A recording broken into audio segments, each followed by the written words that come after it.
لا الہ الا اللہ کے حوالے سے سب سے پہلی بات ہم نے پہلے لیکچر کے اندر یہ پڑھی تھی، انشاءاللہ امید ہے آپ میں سے اکثر کو یاد ہوگی، 20 پوائنٹس تھے کہ یہی کلمہ وجہ تخلیق کائنات ہے۔ تمام انبیاء اسی کلمے پہ محنت کرتے رہے ہیں، خود اللہ تعالیٰ بھی اس کلمے کی گواہی دیتے ہیں، 5 نمازوں میں اسی کا اعلان کیا جاتا ہے۔ تمام انبیاء کو اسی کلمے کی فکر ہوتی تھی، مرتے ہوئے بھی، وفات کے وقت۔ اسی کلمہ کی برکت سے دوزخ بھی انسان پر حرام ہو جاتی ہے۔ اس کلمے میں وہ طاقت ہے کہ انسان پڑھتا ہے تو سیدھا عرش تک پہنچتا ہے۔ اسی کلمے کے اندر وہ قوت ہے جس کی خاطر تمام انبیاء کرام نے جنگیں لڑی ہیں۔ میں نے عرض کیا تھا کہ مکہ مکرمہ میں بلال کو گھسیٹا گیا تو کس وجہ سے؟ اس کلمے کی وجہ سے۔ امام کائنات پہ ظلم و ستم ہوئے تو کس وجہ سے؟ اسی کلمے کی وجہ سے۔ اس کلمے پہ جو استقامت اختیار کرتا ہے اللہ تعالیٰ اس کو امن نصیب کرتا ہے، دنیا میں بھی اور آخرت میں بھی۔ پھر ہم نے 7 شرطیں پڑھی تھی اس کلمہ کے قبول ہونے کی، 7 شرطیں ہیں، پھر اللہ قبول کرتا ہے۔ آپ میں سے کسی کو وہ یاد ہوں گی؟ شیئر کرنا چاہیں گے؟ 7 شرطیں ہیں تب اللہ قبول کرتا ہے۔ یہ آپ دیکھ لیجئے پیج نمبر 2 پہ 3 پہ لکھی ہوئی ہے، قبولیت کلمہ کی 7 بنیادی شرطیں۔ پہلی علم، بندے کو پتہ تو میں کیا کہہ رہا ہوں۔ میں اپنی سسٹرز اور بیٹیوں سے کہوں گا کہ وہ بھی یہ ذرا اپنے سامنے رکھیں، جو آپ کو کلمہ طیبہ کا پیغام انسانیت کے نام، یہ ایک بکلٹ چھوٹی سی آپ تک پہنچی ہے، تو اسے آپ کھول لیجئے اور پیج نمبر 3 پہ آ جائیے۔ تو یہ 7 شرطیں ہیں۔ پہلی شرط ہے علم، بندہ جانتا تو ہو کہ میں کیا کہہ رہا ہوں۔ اسحاق بھائی یہ ادھر موجود ہے نا یہ والا۔ نمبر 2 یقین، اسے اس پر یقین ہو۔ نمبر 3 اخلاص۔ نمبر 4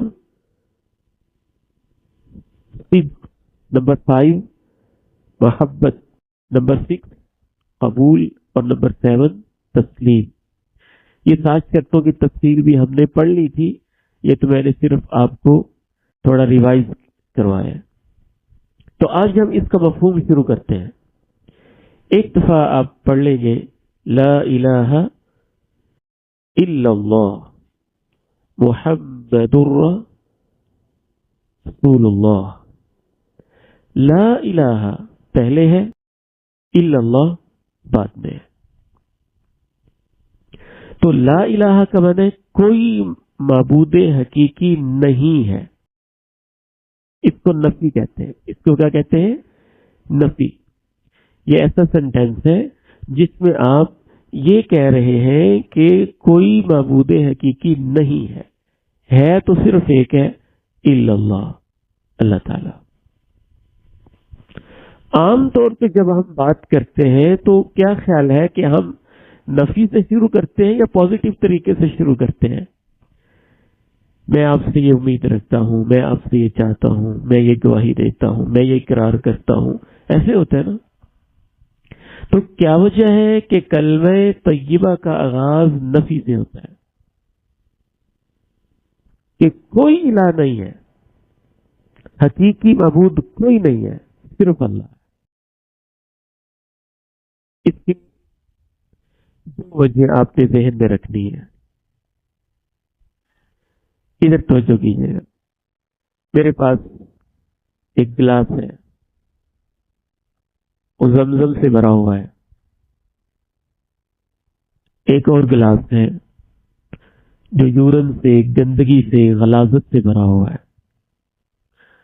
تو جو غلاظت سے اور گندگی سے بھرا ہوا گلاس ہے، اگر میں اس کے اندر زمزم ڈالنا چاہتا ہوں تو میں ڈائریکٹ ڈالوں گا یا پہلے اس کو صاف کروں گا؟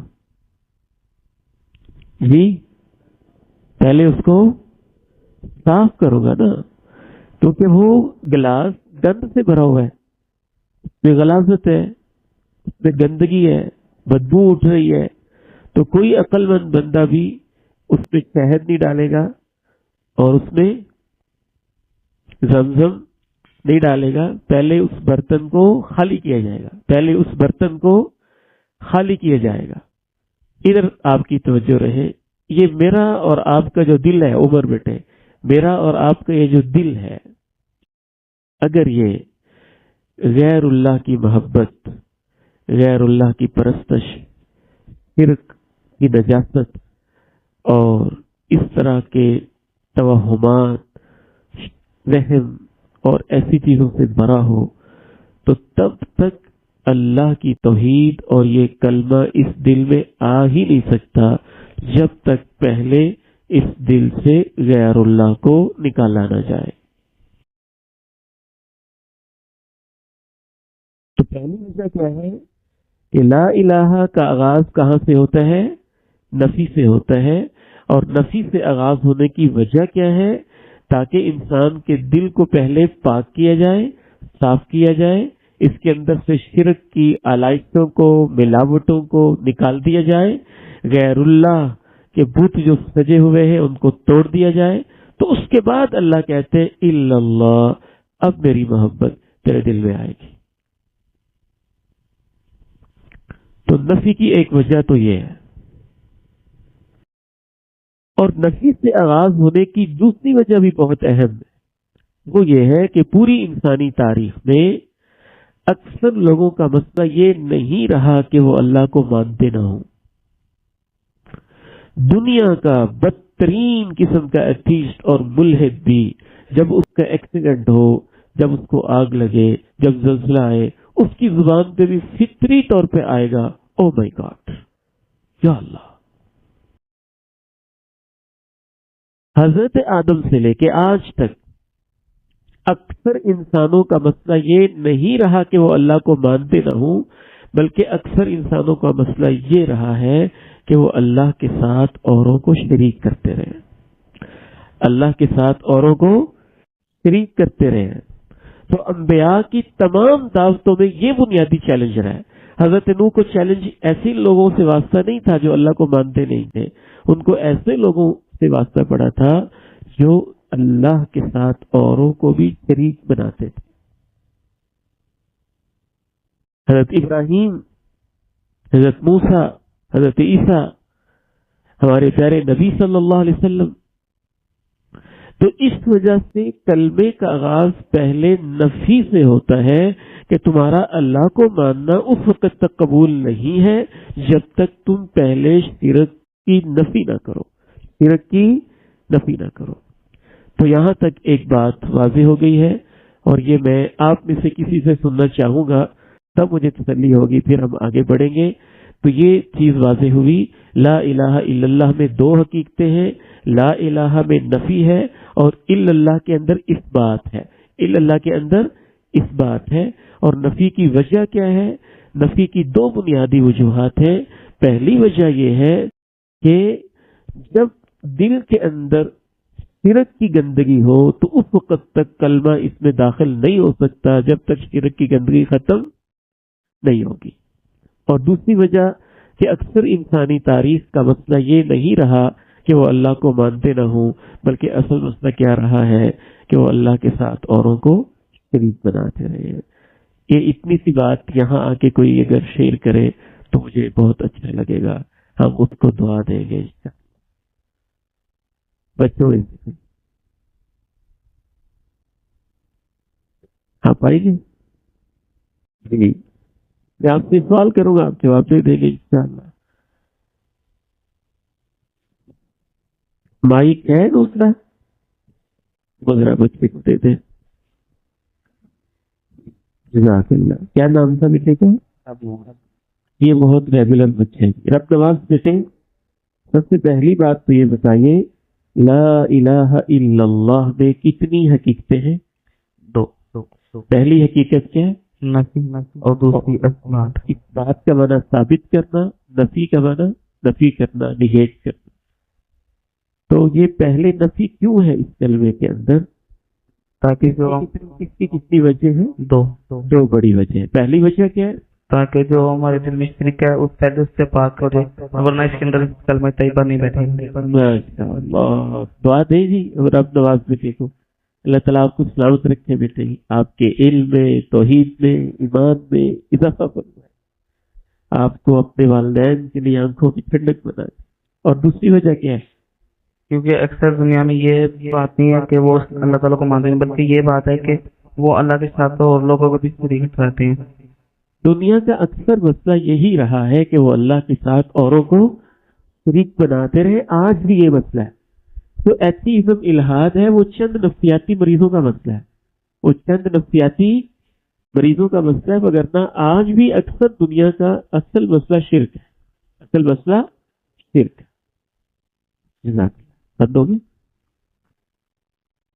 جی ٹھیک ہے، بارک اللہ فیک۔ تو اب آتے ہیں کہ جب پہلے نفی ہے تو ہم پھر قرآن و سنت سے یہ دیکھنا چاہیں گے کہ کوئی الہ نہیں ہے۔ ویسے تو ہر معبود باطل کی نفی ہے، لیکن خصوصاً قرآن و سنت میں ادھر دیکھیے 10 اور 11 معبودوں کا نام لے کے نفی کی گئی ہے کہ ان کا انکار کرو، ان کا انکار کرو۔ پھر اللہ کہتے ہیں کہ میں اپنی توحید تمہیں نصیب کروں۔ وہ 11 کون کون سے ہیں؟ ایک بہت بڑی غلط فہمی لوگوں کو یہ بھی لگتی ہے کہ نبی علیہ السلام جس علاقے میں آئے تھے، مکہ مکرمہ، مشرکین مکہ، شاید ان کا یہ مسئلہ تھا کہ وہ اللہ کو مانتے نہیں تھے۔ آپ میں سے کون کون بچہ یہ سمجھتا ہے کہ شاید وہ اللہ کو مانتے نہیں تھے؟ ویسے ہی کون کون سے بچے یہ سمجھتے ہیں کہ مشرکین مکہ اللہ کو نہیں مانتے تھے؟ عمر بیٹے، آپ کیا کانسیپٹ ہے ان کے بارے میں؟ آپ کے کیا ان کے بارے میں اوپینین ہے؟ پہلے یعنی کہ مشرکین مکہ اللہ کو مانتے نہیں تھے یا مانتے تھے؟ نہیں مانتے تھے، آپ کا یہ خیال ہے۔ آپ عمیر بیٹے، عبدالرحمان بیٹے،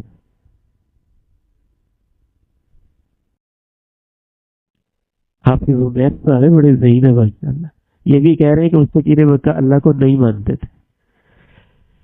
تو عموماً ہمارے ہاں آپ تو بچے ہیں، بڑے بھی یہ سمجھتے ہیں کہ شاید مشرکین مکہ کا یہ مسئلہ تھا کہ وہ اللہ کو نہیں مانتے تھے، حالانکہ یہ قرآن مجید میں لکھا ہوا ہے کہ وہ اللہ کو مانتے تھے۔ وَمَا يُؤْمِنُ أَكْثَرُهُمْ بِاللَّهِ إِلَّا وَهُمْ مُشْرِكُونَ، ان میں سے اکثر اللہ کو مانتے ہیں شرک کرتے ہوئے۔ کہاں کہاں لکھا ہوا ہے؟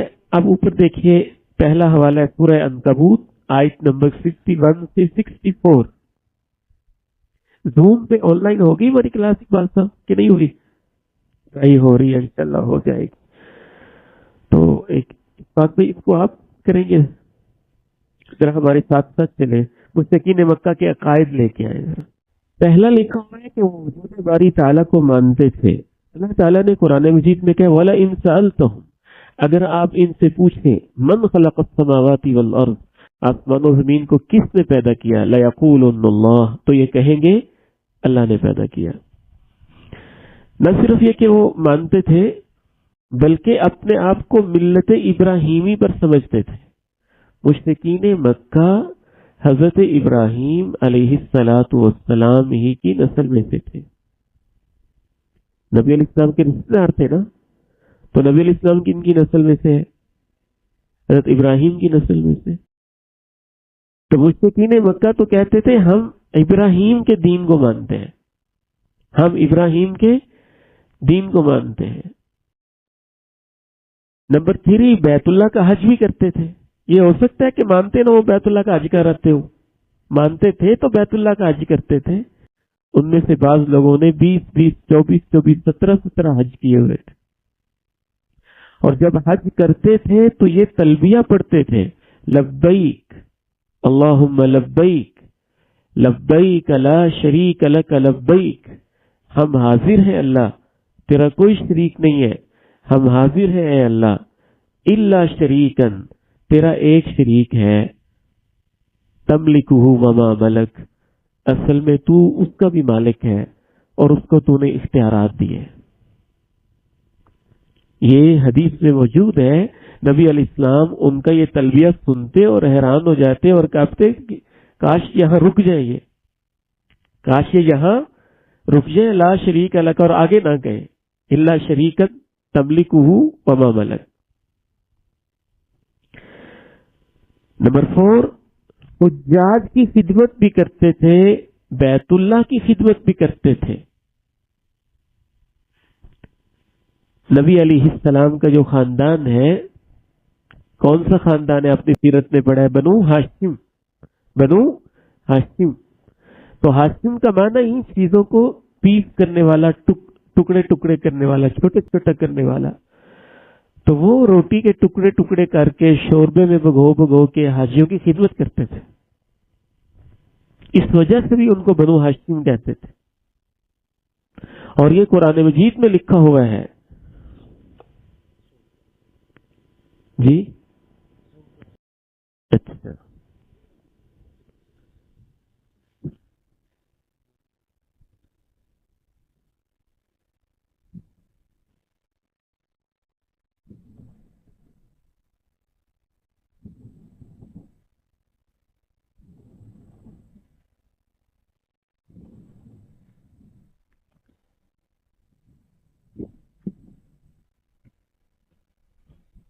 یہ صفحہ نمبر 6 آپ کھولیں گے نا تو اس پہ یہ آیات بھی لکھی ہوئی آ جائیں گی.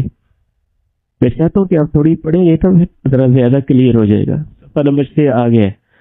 ادھر دیکھیں سورہ عنکبوت آیت نمبر 61 64.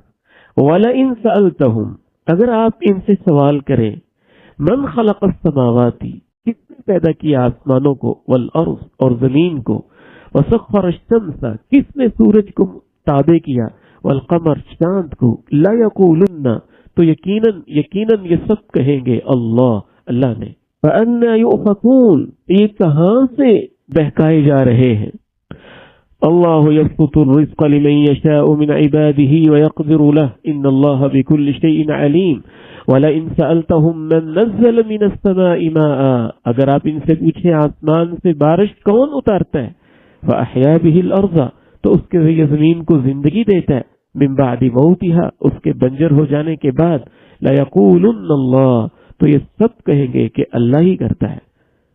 قل، آپ کہہ دیجئے، الحمدللہ، سب تعریفیں اللہ کے لیے ہے، بل اکثرهم لا یعقلون، ان میں سے اکثر عقل نہیں رکھتے. تو یہ آپ خود بھی قرآن مجید کی ان آیات کا مطالعہ کیجئے گا عمیر بیٹے. سورہ عنکبوت آیات 61 سے 64 تک اللہ نے مشرکین مکہ کے عقائد بتائے ہیں. اس سے پتہ چلا وہ مانتے تھے آسمانوں کو پیدا کرنے والا اللہ ہے، زمین کو پیدا کرنے والا اللہ ہے، سورج کو مسخر کرنے والا اللہ ہے، چاند کو مسخر کرنے والا اللہ ہے، اور آسمان سے بارش اتارنے والا بھی اللہ ہی ہے. آگے یہ لکھا ہے بیت اللہ کا حج کرتے تھے. صحیح مسلم حدیث نمبر 1185. کان المشرکون یقولون، مشرک کہا کرتے تھے، لبیک لا شریک لک، ہم حاضر ہیں تیرا کوئی شریک نہیں ہے. قال رسول اللہ، اللہ کے رسول سنتے تو کہتے، ویلکم، تمہارے اوپر افسوس ہے، قد اتنا ہی کافی ہے. لیکن وہ آگے کہہ دیتے، الا شریکن، ایک تیرا شریک ہے، تملکہ وما ملک، تو اس کا مالک ہے اور اس کو تو نے اختیارات دیے ہوئے ہیں. یقولون ھذا، وہ یہ پڑھتے رہتے تھے، وہم یطوفون بالبیت، جبکہ وہ بیت اللہ کا طواف کر رہے ہوتے تھے. تو بیت اللہ کا طواف کرتے ہوئے وہ یہ پڑھ رہے ہوتے تھے. حاجیوں کی خدمت کرنا وہ بھی نیچے لکھا ہوا ہے. اجعلتم سقایت الحاج، کیا تم نے حاجیوں کو پانی پلانا، وعمارت المسجد الحرام، مسجد حرام کی آباد کاری کو ایسے بنا لیا ہے، کمن آمن باللہ والیوم الآخر، اس شخص کی طرح کہ جو اللہ اور رسول پہ ایمان لایا ہو، وجاہد فی سبیل اللہ، اور جو اللہ کی راہ میں جہاد کر رہا ہو. لا یستوون عند اللہ، یہ سب اللہ کے ہاں برابر نہیں ہو سکتے. واللہ لا یہدی القوم الظالمین. مشرکین مکہ اور روزہ، صحیح بخاری حدیث نمبر 2002 کے اندر ماضی عائشہ کہتی ہے، مشرکین مکہ عاشورہ کا روزہ بھی رکھتے تھے، 10 محرم کا روزہ بھی رکھتے تھے مشرکین مکہ. گویا یہ روزہ بڑے پرانے دور سے چلا آ رہا تھا.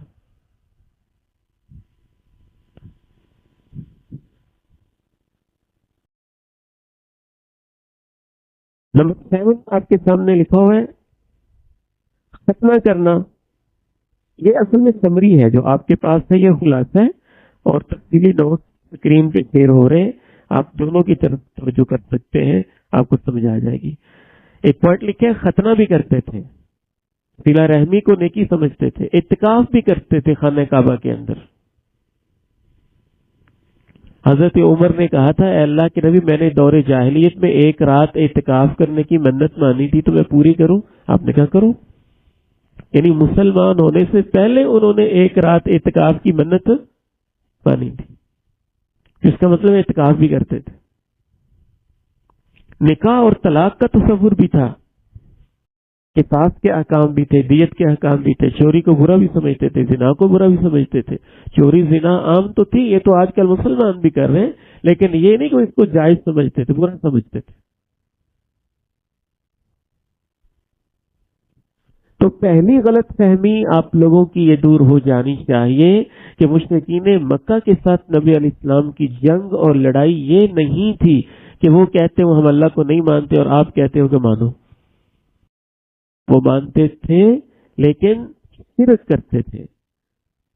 تو اس لیے ان کو اس سے اختلاف نہیں تھا کہ اللہ ہے. اگر کلمہ یہ ہوتا نا اللہ موجود, اللہ ہے, تو سارے کہتے ٹھیک ہے. ان کو اختلاف اس سے تھا لا الہ الا اللہ ہم نے نہیں کہنا, کہ آپ کہتے ہیں اللہ کے سوا کوئی معبود ہی نہیں ہے.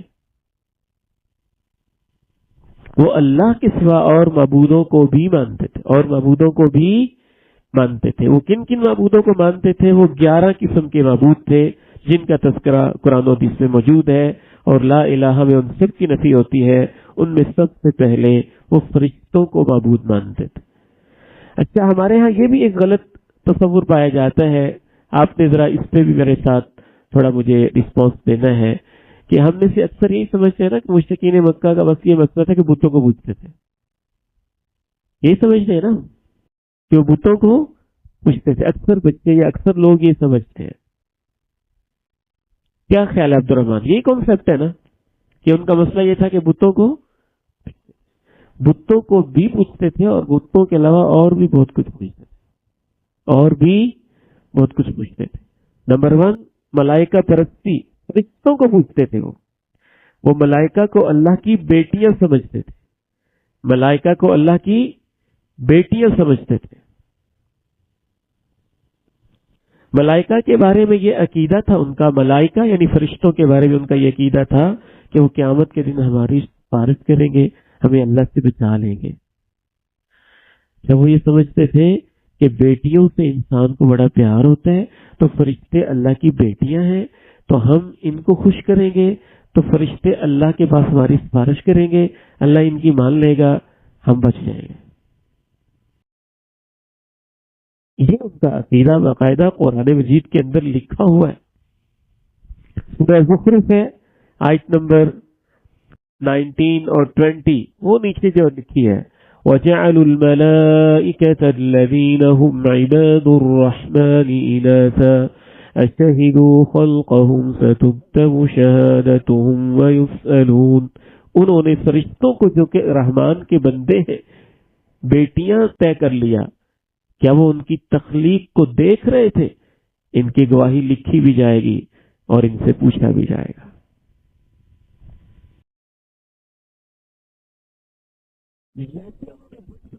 نا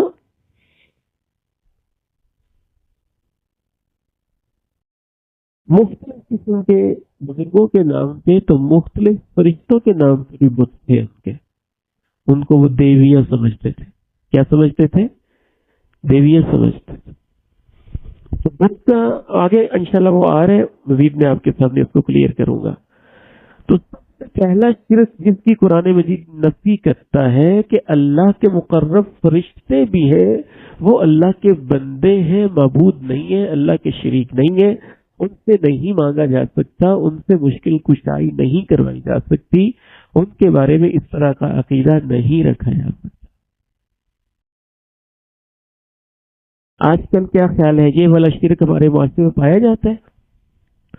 فرشتوں والا شرک، ملائکہ پرستی والا؟ پاک صاحب کہتے پایا جاتا ہے، باقی سارے کہہ رہے نہیں پایا جاتا۔ عمر بیٹے آپ کیا کہتے ہیں؟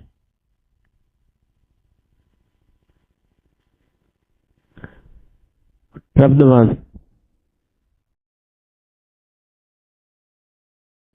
یہ شرک بھی پایا جاتا ہے،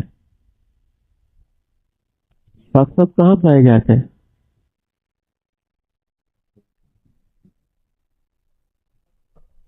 ہاں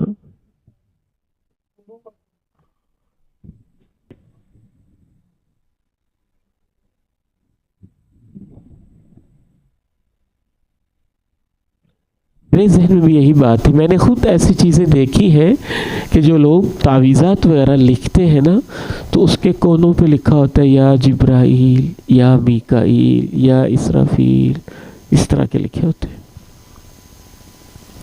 تو کیا سمجھ کے لکھتے ہیں؟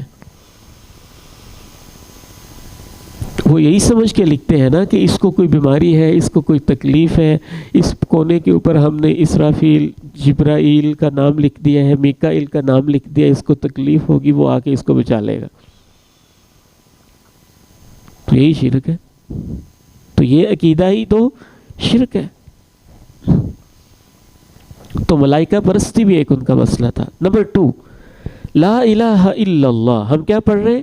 لا الہ الا اللہ میں کون کون سے شرک کی نفی ہوتی ہے، کون کون سے شرک کی؟ یہ پڑھنا اس لیے ضروری ہے، طارق بھائی آج تھک گئے لگتا ہے، طارق صاحب یہ پڑھنا اس لیے ضروری ہے، ادھر توجہ کریں، ادھر پلیز، یہ پڑھنا اس لیے ضروری ہے کہ شرک واحد اتنا بڑا گناہ ہے کہ اللہ کہتے ہیں زمین سے لے کے آسمان تک گناہ کو ڈھیروں، اگر تو نے میرے ساتھ شرک نہیں کیا ہوگا تو میں تجھے معاف کر دوں گا۔ جی عمر بیٹے،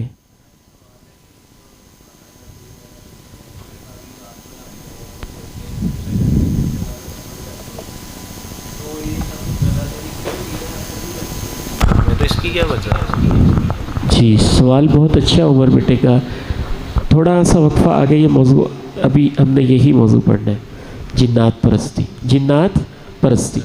دوسرا، مشرکین عرب کیا شرک کرتے تھے؟ وہ کہتے تھے کہ جیسے فرشتے اللہ کی بیٹیاں ہیں، جو جنات ہیں یہ بھی اللہ کے کو رشتہ دار ہی ہیں، نعوذ باللہ من ذالک۔ وَجَعَلُوا بَيْنَهُ وَبَيْنَ الْجِنَّةِ نَسَبًا، انہوں نے اللہ اور فرشتوں کے درمیان رشتہ داری قائم کر دی، جنوں کے درمیان رشتہ داری قائم کر دی۔ جنات کے بارے سمجھتے تھے ان کے پاس بہت اتھارٹی ہوتی ہے، بہت اختیارات ہوتے ہیں، ان سے بچنے کے لیے ان کے نام پہ قربانیاں ذبح کرتے تھے، ان کے نام پہ قربانیاں ذبح کرتے تھے۔ من ذبح لغیر اللہ فقد اشرک، جو اللہ کے علاوہ کسی اور کے نام کے لیے، کسی اور کے تقرب کے لیے قربانی کرتا ہے وہ شرک کرتا ہے۔ تو یہ بھی ان کے ہاں شرک پایا جاتا ہے۔ تیسرا پوائنٹ کیا لکھا ہوا ہے؟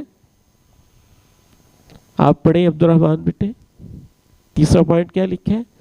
جنات کے نام کی دہائی دیتے تھے۔ دہائی دینا کیا ہوتا ہے کہ کسی آپ جنگل میں گئے ہیں اور کسی صحرا میں گئے ہیں، کسی پہاڑ کی چوٹی پہ گئے ہیں، وہاں اور کوئی نہیں ہے، تو وہ کہتے تھے اے اس علاقے کے سردار جن، میں تیری پناہ میں آتا ہوں، میں تیری پناہ میں آتا ہوں۔ وہ کہتے تھے یہاں جنوں کا بسیرا ہے، میں اس کی پناہ میں آؤں گا وہ مجھے بچا لے گا۔ یہ بھی قرآن مجید میں اس کی طرف اشارہ موجود ہے، حوالہ میں نے دیا ہوا ہے۔ جب جنگیں ہوتی تھیں تو جنگوں میں بھی جنات کو مدد کے لیے پکارتے تھے، جنات کو مدد کے لیے پکارتے تھے، بلکہ جنات پرستی ان کے ہاں اتنی بڑھ گئی تھی کہ اس کے 3 شعبے بن گئے تھے۔ عمیر بیٹے یہ شعبے پڑھے کون کون سے تھے؟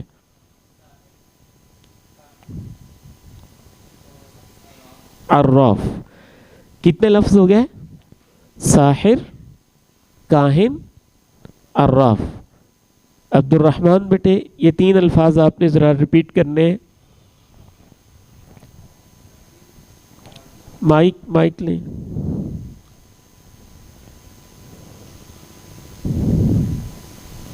قربان بھی آپ اقبال صاحب کی ہیلپ کریں جی, ہر طرف اکیلے ان کو جانا پڑتا ہے.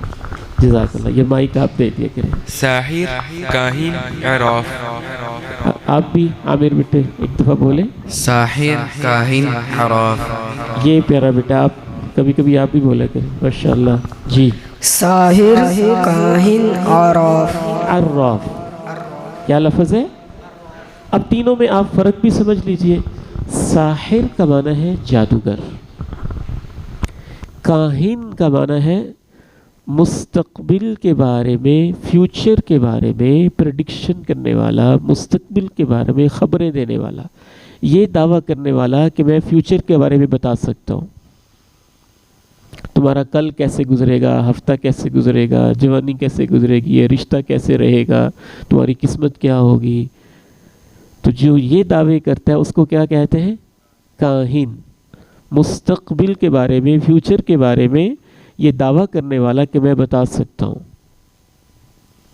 اور تیسرا شعبہ کیا ہو گیا تھا؟ عراف. عراف چوری اور گم شدہ چیزوں کے بارے میں دعویٰ کرنے والا کہ میں کوئی منتر وغیرہ پڑھ کے وہ بتا دوں گا. تو یہ تینوں ہی صورتیں جو ہیں یہ اصل میں تینوں قسم کے شعبے جنوں کے ذریعے سے وہ شعبدہ بازیاں اور ڈرامے کرتے تھے. شعبدہ بازیاں اور ڈرامے کرتے تھے. جدید دور میں یہ کام ہو رہے ہیں جی. جنات پرستی کا کیسے ہو رہا ہے؟ نہیں, جنات پرستی کا کام, جنوں کی پرستش, بلیک میجک اور بلکہ اب تو باقاعدہ طور پہ ویب سائٹس ایسی بنی ہوئی ہیں جو باقاعدہ, آپ شیئر کریں ذرا, یہ نوجوان کے پاس ہے آبزرویشن کوئی مجھے لگتا ہے جی. جی ایلومینیٹی وغیرہ وہ ویب سائٹس اور وہ ایک علیحدہ سے مذہب بنا. Very good. شیطان کی پوجا کا ایک مستقل مذہب بنا ہوا ہے اور ان کی ڈارک ویب سائٹس موجود ہیں. ایسے ہی ہے, بہت خطرناک شعبے ہیں. اور جادو کا شعبہ موجود ہے, وہ بلیک میجک وغیرہ آپ نے کہہ دیا, وہ تو بہت زیادہ موجود ہے. اور کاہن, مستقبل کے بارے میں خبریں دینے والا, یہ موجود ہے جی. نوجوانوں میں بھی ہے. سر وہ ہاتھ چیک اور وہ کارڈز کے ذریعے سے بتاتے ہیں. ہاں جی, ہاتھ چیک کر کے مستقبل کی خبر بتانا. اور کیا ہوتا ہے؟ ذائچہ نکال کے مستقبل کی خبر بتانا. حروف کے جو اعداد ہوتے ہیں, تمہارا نام کیا ہے, تمہارے نام کے اتنے حرف ہیں, یہ ہوگا. نام وزنی ہے, نام چینج کرو اس طرح. اس کے ذریعے سے مستقبل کی خبریں بتانا. اور ویسے فیس بک پہ اور ایسے پیجز اور واٹس ایپ کے ایسے گروپس بھی بنے ہوئے ہیں, ہم آپ کو بتائیں گے, ہم آپ کو بتائیں گے, یہ ہو جائے گا, وہ ہو جائے گا. ہے نا کوئی ایسے جی؟ مجھے لگتا ہے کہ ہے, مجھے لگتا ہے جی. لے جی, عمیر بیٹے نے اضافہ کیا کہ ایسی باقاعدہ ایپس بھی ہیں, ایسی باقاعدہ اپلیکیشنز اور ایپس بھی ہیں. تو چوری اور گمشدہ چیزیں بتانے والا, یہ بھی شعبہ بھی ہے, یہ بھی بہت بڑا شعبہ ہے. اس کو کہتے ہیں, آج کل اس کو ان ظالموں نے نام دے دیا استخارہ. ہم آپ کو استخارہ کر کے بتائیں گے آپ کی چیز کہاں گم ہوئی ہے. حالانکہ استخارے کا یہ مطلب تھا ہی نہیں, استخارے کا یہ مطلب تھا ہی نہیں. ہم نوری علم کے ذریعے بتا دیں گے, ہم فلاں چیز کے ذریعے بتا دیں گے. تو بیٹے, لا الہ الا اللہ جس کے پاس نہیں ہے, بے شک اس نے پی ایچ ڈی کی ہے, ایم فل کیا ہوا ہے اور دنیا کی ساری ڈگریاں لی ہوئی ہیں, اس کے پاس صحیح ورلڈ ویو نہیں ہے, وہ نابینا ہے. تو لا الہ الا اللہ ہمیں یہ بتاتا ہے کہ یہ تینوں شعبے جو ہیں, جادوگری, مستقبل کی خبریں بتانا اور گمشدہ اور چوری شدہ چیزیں بتانا. ہماری بیٹیاں تو میرا خیال ہے ان چیزوں کو وہ بھی بہت اچھی طرح سمجھتی ہوں گی, اور سسٹرز بہت اچھی طرح سمجھتی ہوں گی. اور زیادہ تر لیڈیز کے اندر اس طرح کے مسائل بھی پائے جاتے ہیں. اگر وہ غور کریں گی تو ان کو تو دائیں بائیں ہر محلے میں ایسے لوگ مل جائیں گے جو اس طرح کے دعوے کرتے ہیں. یاد رکھیے یہ سب چیزیں اللہ کے ساتھ شرک کی صورتیں ہوتی ہیں. فیوچر کے بارے میں بتانا اللہ کے ساتھ کیسے شرک ہے؟ وہ اللہ کے ساتھ ایسے شرک ہے کہ اللہ نے کہا ہے قُلْ لَا يَعْلَمُ مَنْ فِي السَّمَاوَاتِ وَالْأَرْضِ الْغَيْبَ إِلَّا اللَّهُ. کہہ دیجئے غیب کا علم اللہ کے علاوہ کسی کو نہیں. قرآن مجید میں لکھا ہے مَا تَدْرِي نَفْسٌ مَاذَا تَكْسِبُ غَدًا. کسی کو نہیں پتا کل کیا ہونا ہے. کسی کو نہیں پتا کہ کل کیا ہونا. اگلے لمحے کا نہیں پتا. میرا ایک دوست تھا تو ایسے ہی ایک نا بابے کے پاس چلا گیا تو اس نے اس کو اپنا ہاتھ دکھایا یہ رشتہ کیسا رہے گا. اس نے کافی اس کو تفصیل بتائی قسمت بتائی تو وہ اٹھ کے جانے لگا تو کہنے لگا میری فیس تو دے دیں 500,000 جتنی بھی تھی. تو اس نے کہا بابا جی آپ مستقبل کی قسمتیں بتا رہے ہیں آپ کو اتنا ہی نہیں پتا کہ میں تو پکا ارادہ کر کے آیا تھا میں نے فیس دینی نہیں. میں تو پکا ارادہ کر کے آیا تھا کہ میں نے فیس آپ کو یہ پتہ نہیں چلا اور میرا مستقبل آپ بتا رہے ہیں میں نے نہیں دینی. میں تو پکا ارادہ ہی یہ کر کے آیا تھا. میں تو آپ کا ٹیسٹ لینے آیا تھا. یہ ان کا حال ہے. تو دیکھیے امام کائنات علیہ الصلاۃ والسلام انبیاء کرام علیہ الصلوات والتسلیمات. میں آج ہی صحیح بخاری کے اندر پڑھا رہا تھا جناب موسیٰ علیہ السلام اور جناب خضر سفر کر رہے ہیں اور وہ مچھلی غائب ہو جاتی ہے. جناب موسیٰ تھک جاتے ہیں. پھر جناب خضر 2-3 معاملات کرتے ہیں. حضرت موسیٰ پوچھتے ہیں یہ کیوں کر دیا یہ کیوں کر دیا. جناب خضر ان کو بتا رہے ہیں. نبی علیہ السلام کہہ رہے ہیں کہ کاش موسیٰ خاموش رہتے اور بھی ہمیں تقدیر کے مسائل کا پتہ چل جاتا. تو انبیاء بھی کسی چیز کو تب تک نہیں بتاتے تھے جب تک اللہ ان کی طرف وحی نہیں کرتا تھا. سیدہ عائشہ رضی اللہ تعالی عنہ کا ہار گم ہو جاتا ہے. سارے صحابہ پریشان ہو جاتے ہیں. اللہ کے پیارے نبی بھی پریشانی میں اس کو تلاش کرتے رہتے ہیں. تو یہ 2 ٹکے کے لوگ یہ کہیں کہ ہم تمہیں غیب بتا دیں گے. یہ کہنا کہ میں تمہیں قسمت بتا دوں گا اگلے دن کا حال بتا دوں گا اگلے سال کا حال بتا دوں گا یہ صرف اور صرف جھوٹے لوگ ہوتے ہیں. دنیا میں کوئی شخص ایسا نہیں ہے جو آپ کو آپ کی فیوچر کے بارے میں بتا سکے. اسی طرح گمشدہ چیز ہے میں فلاں پڑھ کے آپ کو بتا دوں گا. دعا تو اللہ سے کی جا سکتی ہے لیکن یہ کہ میں آپ کو بتا دوں گا کہ کہاں گم ہوا ہے. اچھا ایک بچے کو لے کے آؤ میں اس کو بٹھاؤں گا اس کے اوپر یہ پڑھوں گا پھر وہ بچے کے اندر وہ جن آ جائے گا پھر وہ بچہ بتائے گا اچھا اب تمہاری گاڑی وہاں جا رہی ہے اب وہاں جا رہی ہے اب وہاں جا رہی ہے. تو پوچھتے ہیں امام کائنات علیہ الصلاۃ والسلام سے کہ اللہ کے نبی علیہ السلام نے ان سارے شعبوں کے بارے میں کیا کہا. نمبر 1 لکھے کبیرہ گناہ. آپ نے نہیں کبیرہ گناہ کہا. قتل کی سزا صحیح بخاری میں لکھے حضرت عمر نے کہا جتنے بھی جادوگر ہیں ان کو قتل کر دو. یہ نہیں کہ ہم نے قتل کرنا ہے. ریاست اسٹیٹ قتل کرے اسٹیٹ قانون قتل کرے. نمبر 3 صحیح بخاری میں عمر بیٹے آپ کے سوال کا جواب آ گیا.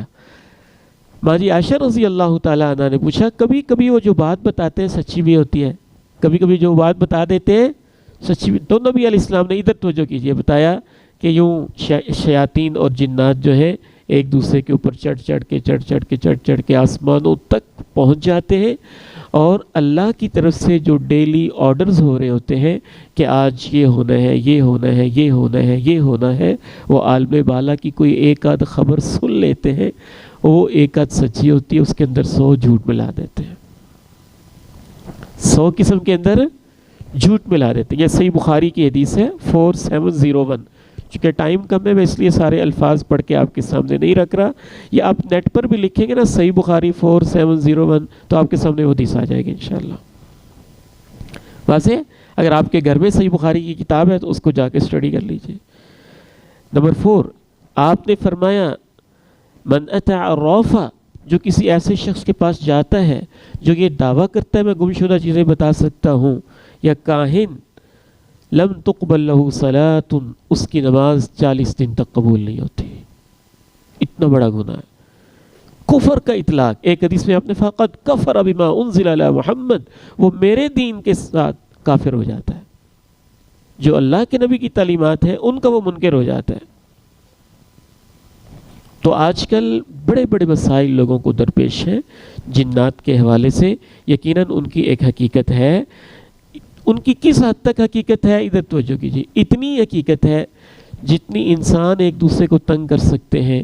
انسانوں میں سے کچھ قاتل ہیں، کچھ ڈاکو ہیں، کچھ چور ہیں، کچھ شرارتی ہیں، ان کی گینگ ہیں، ان کے گروپس ہیں، اور وہ قتل بھی کرتے ہیں اور طرح طرح کے فسادات بھی کرتے ہیں، چوریاں بھی کرتے ہیں۔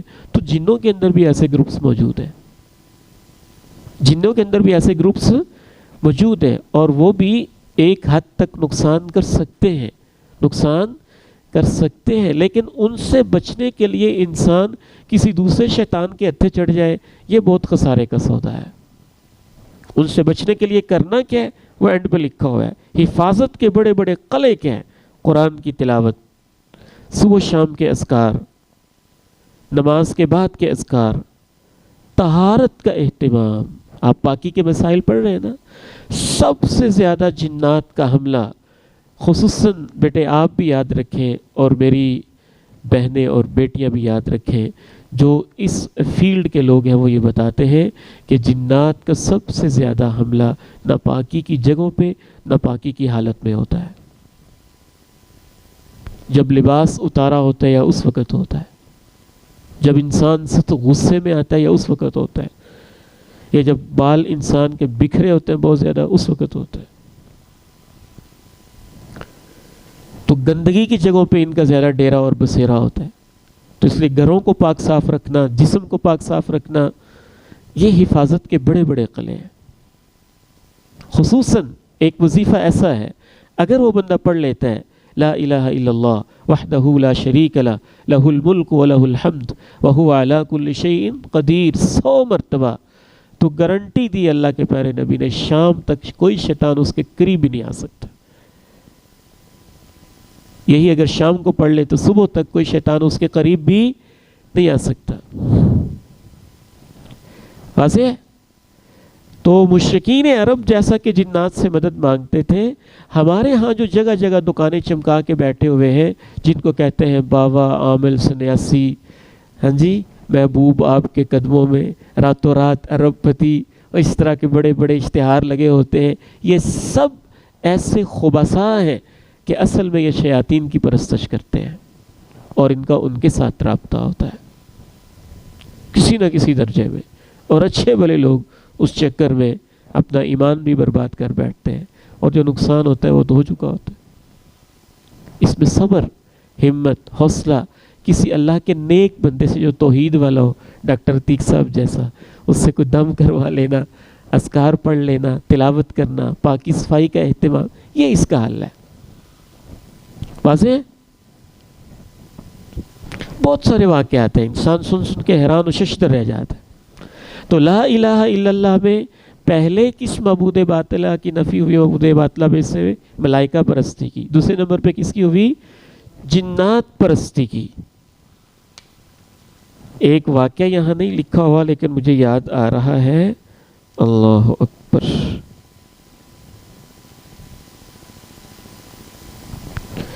جو مشرکین عرب نے بت بنائے ہوئے تھے نا، ان میں سے بہت سارے بت ایسے تھے جو جننیوں کے نام پر تھے۔ کن کے نام پہ تھے؟